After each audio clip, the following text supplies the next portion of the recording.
Que a graça e a paz do nosso Senhor e Salvador Jesus Cristo esteja dentro dos vossos corações. Eu quero trazer para vocês um assunto que é muito relevante nos nossos dias, a frieza espiritual. Falar desse assunto é falar de Deus, é mostrar para você que há uma saída para esta situação. O texto base seria Apocalipse, capítulo 3, versículo 14 a 21. Nos tempos dos apóstolos, Laodiceia era uma cidade bem próspera. E Paulo, o apóstolo, fez referência dela quando ele escreveu a carta aos Colossenses. Ele disse: "Pois quero que saibais quão grande luta tenho por vós e pelos que estão em Laodiceia, e por quantos não viram a minha pessoa, para que os seus corações sejam animados." Era uma cidade de grande riqueza, mas no ano de 62, ela foi junto com a cidade de Hierápolis, foi destruída por um grande terremoto. Mas por causa de sua grande riqueza, ela pode ser então reconstruída tão rápida e completamente que ao tempo em que João ele recebeu do Apocalipse, a catástrofe ela já havia sido esquecida. Foi construída com recursos próprios, sem auxílio do império. Essa é a última carta que o Senhor escreve às igrejas. No sentido profético, ela é especialmente dirigida à igreja dos tempos finais e assim aos crentes de hoje. A palavra de Deus nos adverte acerca dos sinais da vinda de Cristo, que nos últimos dias, pelo crescimento do pecado, o amor de muitos esfriaria. Especialmente Laodiceia representa as igrejas de hoje. É aquela igreja que se afastou do Senhor, que se distanciou do Senhor, não sendo nem fria e nem quente. E o que causa a frieza espiritual? Lá no livro de Mateus, capítulo 13, no versículo 22, temos aí um embasamento para te dizer que a frieza espiritual é causada pela excessividade de preocupações com as coisas materiais. A igreja de Jesus encontra-se hoje em uma situação decisiva, pois vivemos nos tempos finais, no tempo da justiça própria, no tempo da materialização, no tempo do bem-estar e no tempo do egoísmo. Todas essas coisas levam a igreja à frieza espiritual. Este era o problema da igreja de Laodiceia. Aqueles crentes diziam: ricos somos e nada temos falta. A frieza espiritual é causada pelo menosprezo da necessidade de comunhão com Deus, de oração, de leitura bíblica e de estar em sua presença. Pois dizes: rico estou, abastado e não preciso de coisa alguma. A igreja, ela se orgulhava de ser saudável, próspera, além de se orgulhar de seu suposto bem-estar espiritual. A acomodação espiritual estava acompanhada do orgulho espiritual, mas aquela igreja havia negligenciado a comunhão com Cristo. Tão abastados estavam que não sentiam mais necessidade de oração, de estudos da Bíblia, porque tinha dinheiro, eram ricos. Jesus se encontrava naquele momento do lado de fora das suas vidas, de seus projetos. Não sabiam distinguir entre prosperidade material e prosperidade espiritual. Pela prosperidade material, pensavam que estavam prósperos ou que estavam prosperando espiritualmente, que estava ali abençoado, mas era engano. Jesus, ele manda a carta para o anjo daquela igreja e lamenta. Ele manda a carta para o pastor daquela igreja. E ele lamenta que ela tinha se esquecido das coisas mais importantes da vida.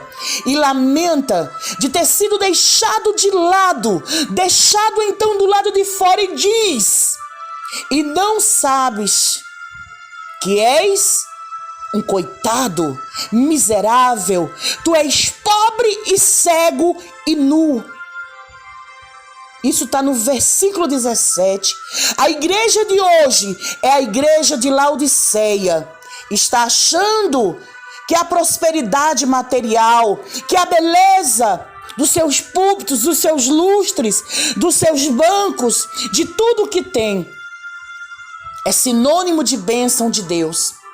Se bens materiais, se eles têm esses bens materiais, é abençoado. Se não tem, é porque não é abençoado. Se tem saúde, é porque são abençoados. Mas se não tem, é porque não são abençoados. Essa, infelizmente, é a maldita teologia da prosperidade. Mas Deus não vê assim. Pois muitas pessoas que prosperam materialmente estão deixando Jesus fora da sua vida. Estão deixando Jesus fora de seus interesses. Quantos se envolvem de tal maneira com atividades seculares e se esquecem de Deus? Não encontram mais tempo para orar, não encontram mais tempo para estudar a Bíblia Sagrada. E aí? A frieza espiritual, ela toma conta da sua vida como um câncer, como uma infecção que se generaliza sobre o corpo da humanidade. A frieza espiritual é causada pela indiferença a respeito da vida eterna. A igreja de Laodiceia estava tão presa, mas tão presa às coisas terrenas, que não se preocupavam com a vida eterna. Aconselho-te de mim, compres ouro refinado no fogo, para que te enriqueças, e vestes brancas, para que te vistas, e não seja manifestada a vergonha da tua nudez, e colírio, a fim de te ungires os teus olhos, para que vejas. Versículo 18. Eu digo para você, não estavam realmente preocupados com a vida espiritual. A igreja hoje vive esta realidade. Quantos dos chamados crentes não estão mais nem aí para a vida espiritual e com a eternidade? Estão olhando, infelizmente, para igrejas, para grandes igrejas. Estão olhando, infelizmente, para suas estruturas. Estão olhando, infelizmente, para as multidões de pessoas que ali estão, carnais, que não estão procurando o reino de Deus, mas estão procurando saciar o desejo da sua carne. Quantos não têm mais preocupação com a espiritualidade nem com a vida eterna? O envolvimento demasiado com o mundo material é esquecimento certo do mundo espiritual. Mas há tempo para mudar de posição, pois Jesus continua, aleluia, a bater na porta do teu coração como ele está batendo nesta tarde, a qual eu estou fazendo esta gravação. Não sei se você vai ouvir à noite, de manhã, de madrugada. Olha o que Jesus diz: eis que estou à porta e bato. Jesus é educado. Se alguém ouvir a minha voz e abrir a porta, eu entrarei em sua casa e com ele cearei, e ele comigo. Versículo 20. Lembre-se que esta é a palavra dirigida aos crentes da igreja de Laodiceia, no tempo do Apocalipse. Eles haviam deixado Jesus de lado, de fora de suas vidas, se preocupavam com as suas vidas sentimentais, e se preocupava com as suas vidas materiais. Assim é hoje. A igreja se preocupa se eu tenho namorado, se eu não tenho. Meu namorado me ligou, meu namorado não me ligou. Tudo que faz é pro namorado, é pro filho, é pro esposo, é pro pessoal, é pro financeiro. Se a igreja, e esquece-se de Deus. Quero dizer para você, versículo 22, para terminar nossa mensagem. Quem tem ouvidos, ouça o que o Espírito diz às igrejas. Essa mensagem veio do coração de Deus para o seu coração. Medite, repense nos seus conceitos e volte ao primeiro amor. Deus seja louvado. Deus é bom o tempo todo. Deus é bom.